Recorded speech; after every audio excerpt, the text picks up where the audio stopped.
Hello, my name is Mackenzie Stewart, and today I will be presenting my findings of elementary school teachers. So, I'd never really had the intention of becoming a teacher, but as an English major, I've obviously always loved English. But only recently, since I've started working in childcare for the past year and a half, have I really thought of teaching as a real career move for me.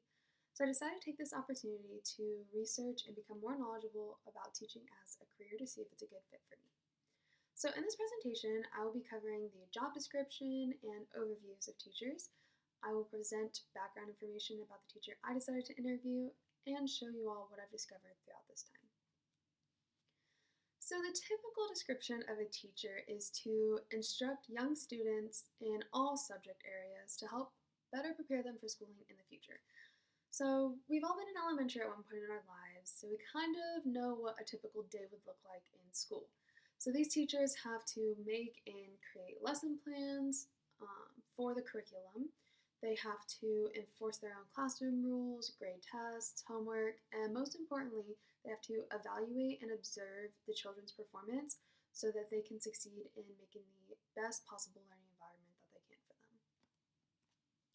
There were some specifics I came upon when researching this job, including the education that you'll need. You have to have a bachelor's degree and a teaching certification.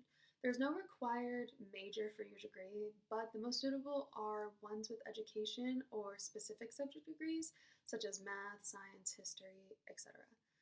I found that the median pay was $59,420 a year, according to the U.S. Bureau of Labor Statistics as of May 2019. And I found that there are actually many job opportunities for teachers to expand from, such as going to principals, instructional coordinators, and even guidance counselors. All you might just need some more training, education, or experience for them.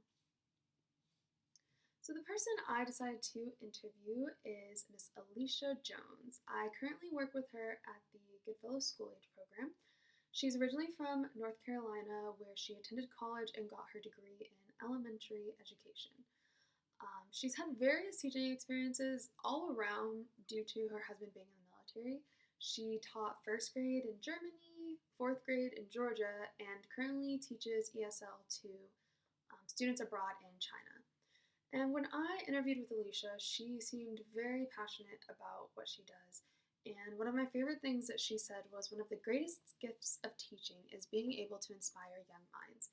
And it's so important to remember in education and childcare that the kids' best interest needs to be put first, especially because we are supposed to be role models and mentors to them, and we provide a lot of the stepping stones for them to excel in the future.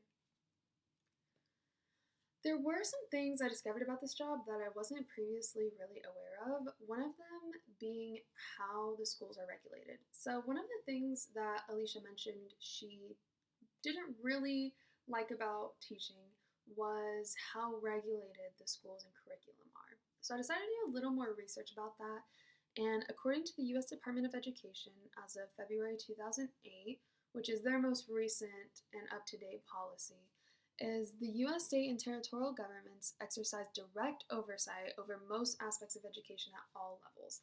And the degree to which they control this depends upon their constitutions, statutes, and regulations.